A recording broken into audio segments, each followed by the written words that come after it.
was in a cave in Belize, and I was doing a sacred ceremony, and this thing, a beautiful energy, when I say thing, swept in, and I could feel and hear it go around me. And when you get movement like that, that's not dust, okay? That's an orb that has moved. It's an energy, I shouldn't even call it an orb, it's an energy form that moves. Dust can't do that. The more opaque an orb is, the more likely it is that it's spirit activity. If it's translucent, it's, or very, very light, so that you really can almost see and feel no density, it's likely dust, but not always and not necessarily. These were spirits that were around me while I was doing this ceremony with the ancestors of the jungle, the shamanic ancestors. And there were many of them. Like that was one, and there was a lot of swirling around. I wasn't taking the pictures, obviously, because I was busy. Okay, Saint Michael. Now I have permission to take, for all of those that I'm sharing with you, to have shared them. When you see things like this, everybody gets very excited. It's just sun flare. Okay? It's cool, it looks neat, but it's not anything special. It's just cool to play around.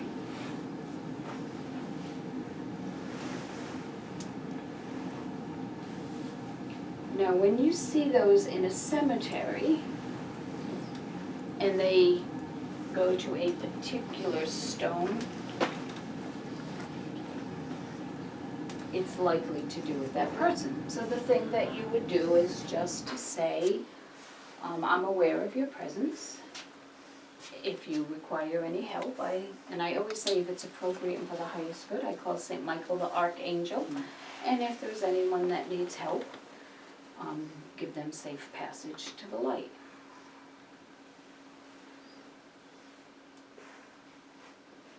Now these are typical non-spirit activity. Everybody gets them.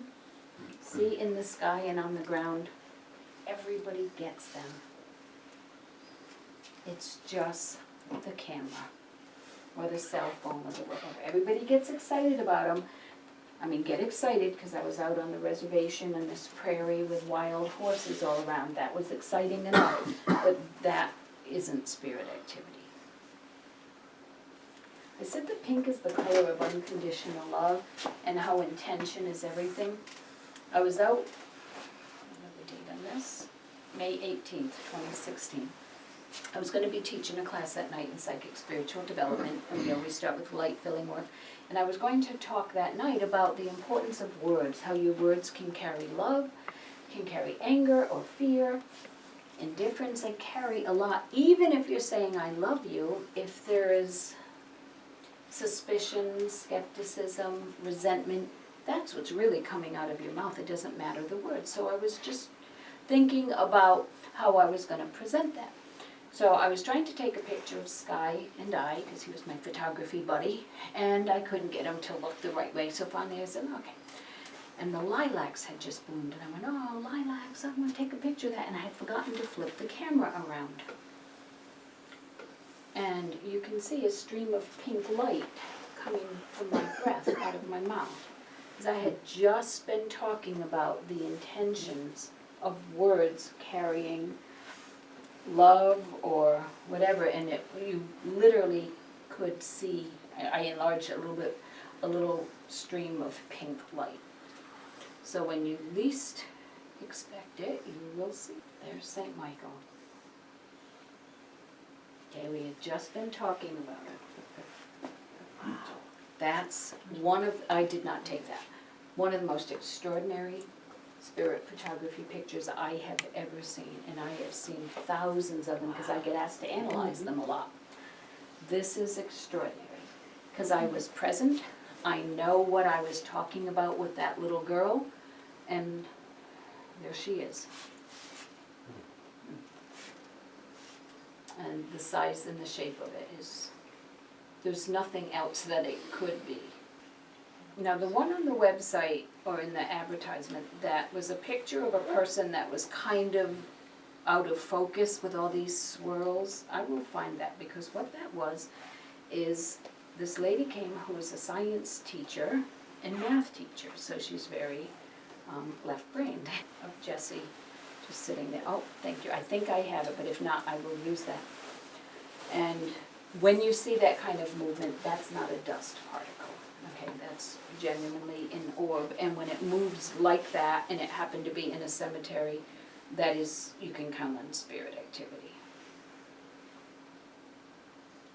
So, this person, this left-brained teacher, took a picture and said, "Oh my gosh, there's like this little thing there. There's like this like little faint orb." I said, "Okay, let me give her something to really get excited about." I said, "Stay right there. I'm gonna call in my friends. Get your camera ready." That was a couple of seconds later. Whoa. Whoa. She just about fell out of her shoes.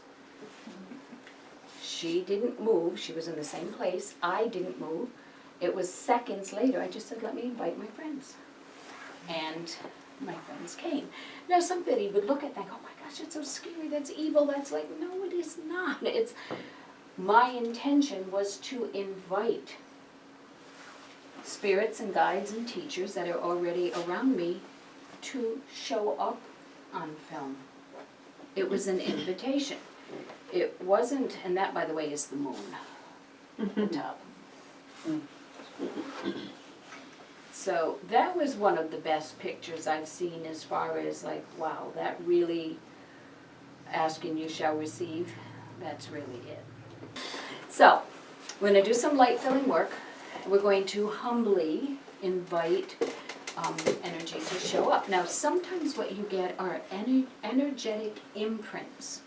If you go to a place like Gettysburg, or a place that has had a lot of activity, you will get a lot of stuff on film. It does not mean there are ghosts and spirits there. It means what happened there was so powerful, and so many people with their compassion or empathy or sympathy keep it alive. So it's not like trapped souls and lost souls. Can it be? Of course it can be. But often you're getting psychic imprints of things. So sometimes what you see on film are imprints. Now, once in a while you might catch an apparition.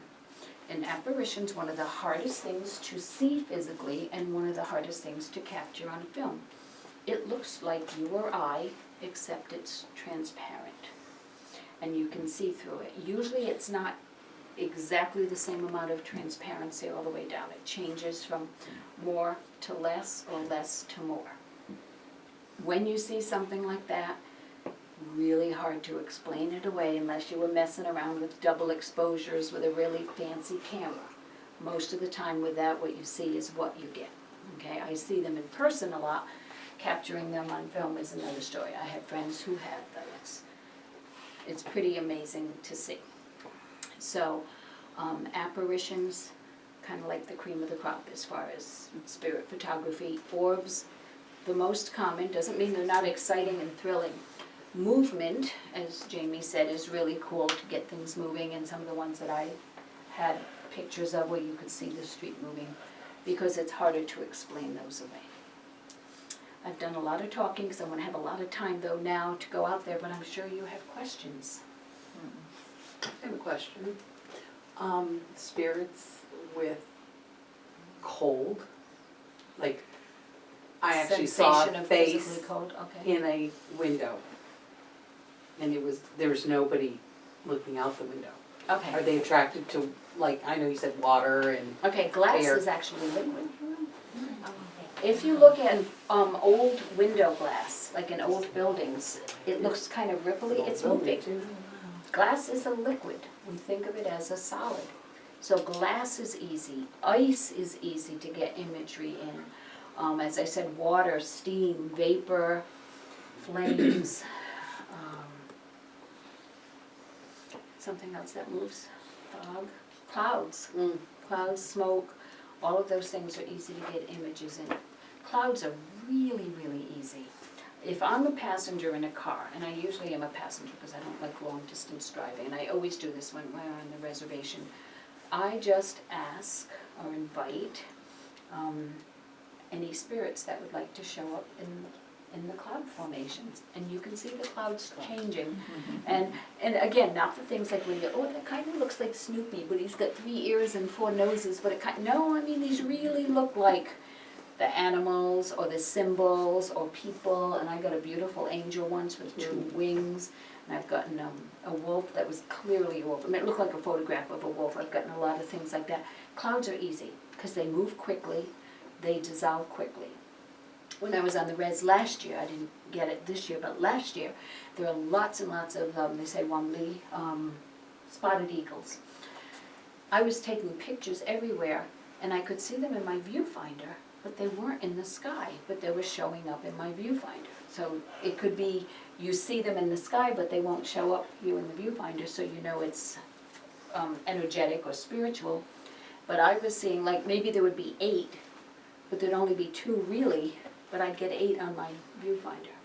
And by the way, when I did go to Sandy Hook, and I was taking pictures more of the beauty of what was going on, and everyone was so kind and so loving. There were people walking, this was just days after it happened, there were people walking around with trays of cookies and hugging each other, and it was everybody come together for healing. It was really, really special. It wasn't morbid. It was really a beautiful, expressive, kind of support each other sort of thing.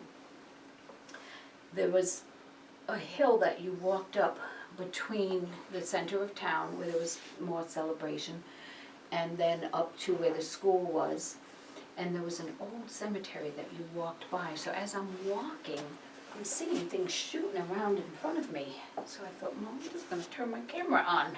And I just started taking pictures, and you could see them shooting around in the, you know, it was like the one that someone took of me with all the swirls.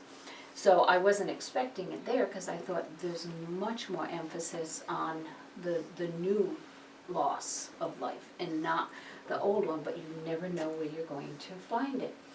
My responsibility, and I'd like to invite you to make it your responsibility, is if there is any spirit activity, treat it as if someone might need help, and just say if it's appropriate and for the highest good. I ask St. Michael the Archangel to help these people, to help this person, to help this spirit, to bring anyone or anything that needs safe passage to the light.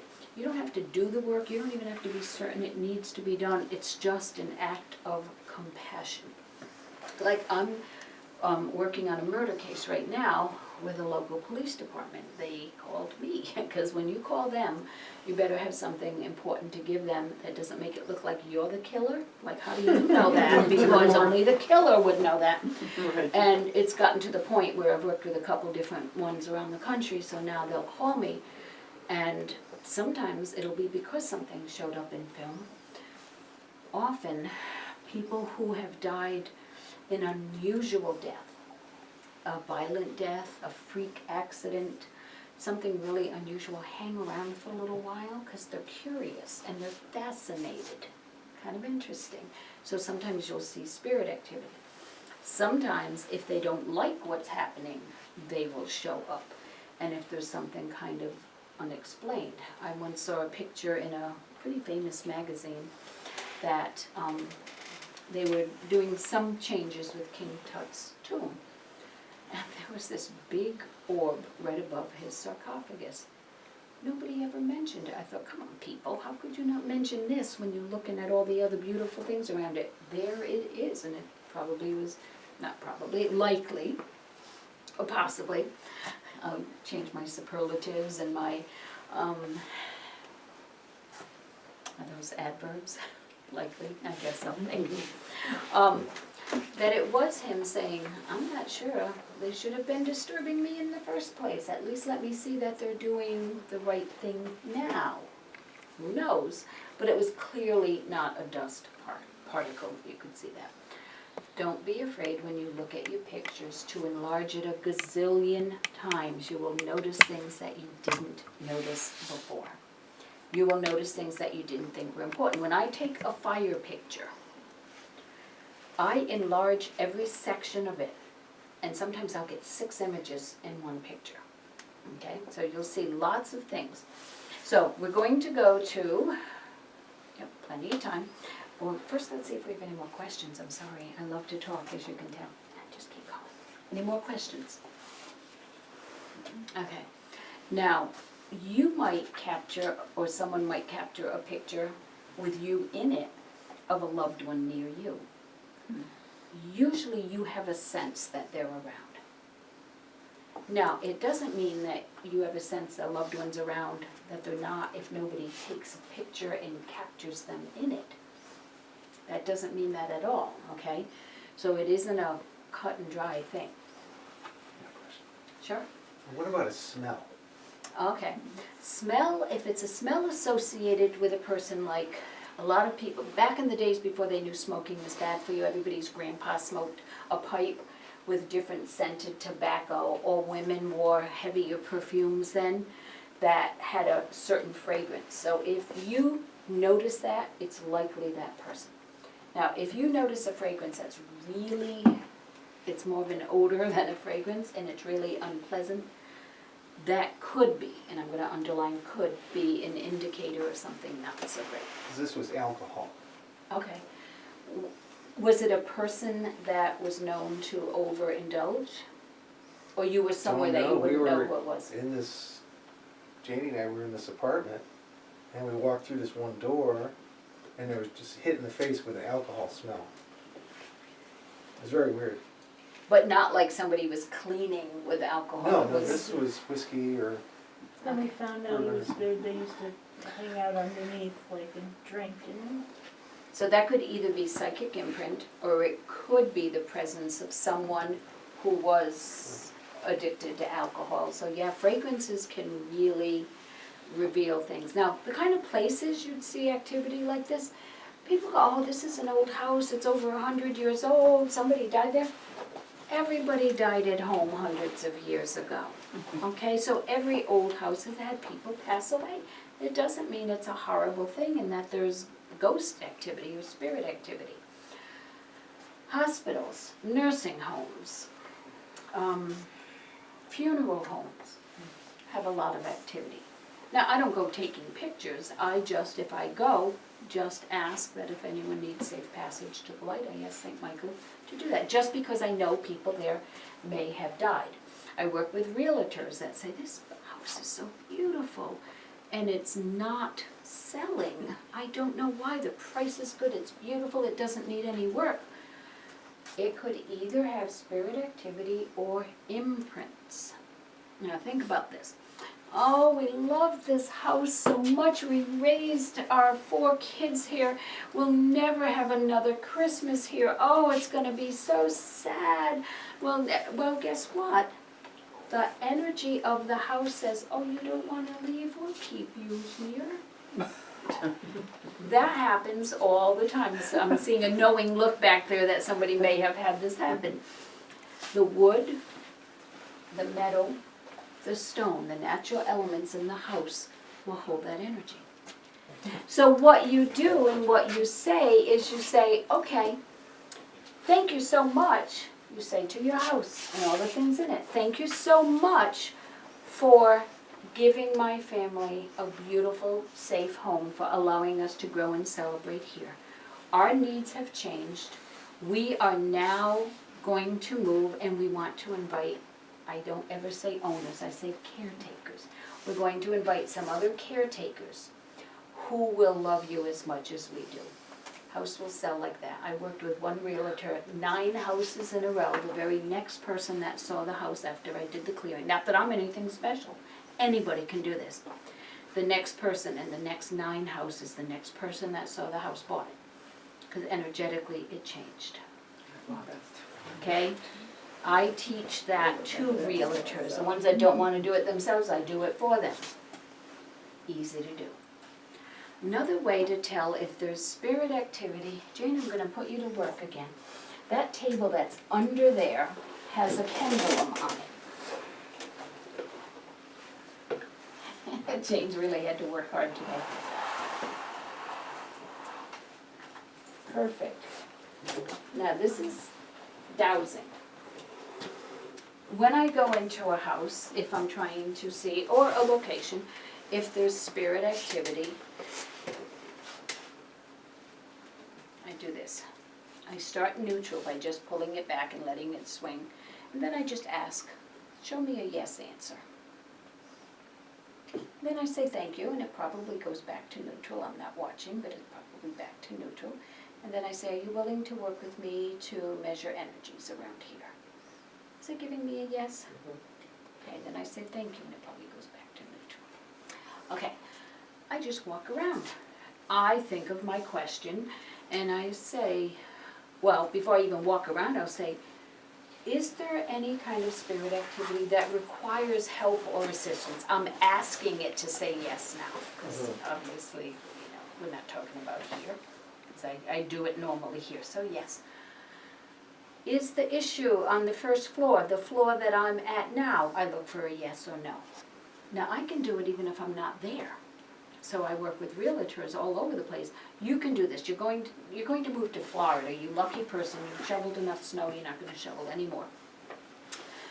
You're looking at a house and you're saying, does this house require any spiritual cleansing? It will respond before you get the words out, because the thoughts are energy. So your thoughts have already asked the question. So we got a yes. Okay. Is the first floor clear? Is the second floor, and if you want to be really specific about which floor is, let's say the floor that has the kitchen on it or whatever, let's say you get the attic.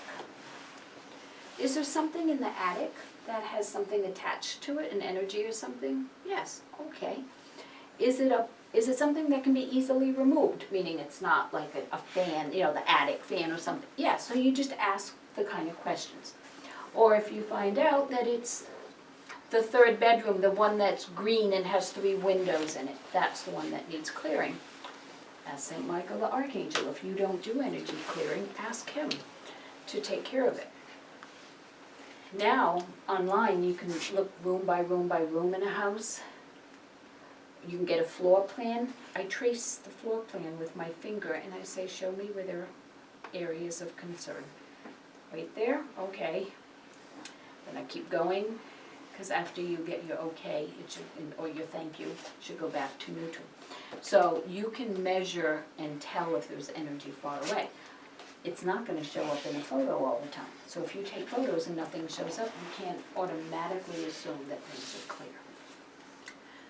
Nothing is insurmountable, I will put it that way. It's not a big fat secret that we have light and we have dark. We have beings that wish to help and enhance our life and beings that don't. St. Michael's job is to take care of all of them if you are not trained in doing that yourself. Doesn't matter to him what kind it is, nothing frightens him. Okay. I have one question. Can you do what you were doing with anything that has a pendant, or does it have to be a crystal? It doesn't have to be a crystal. I've used an earring, I've used car keys. You can use anything that will move for you.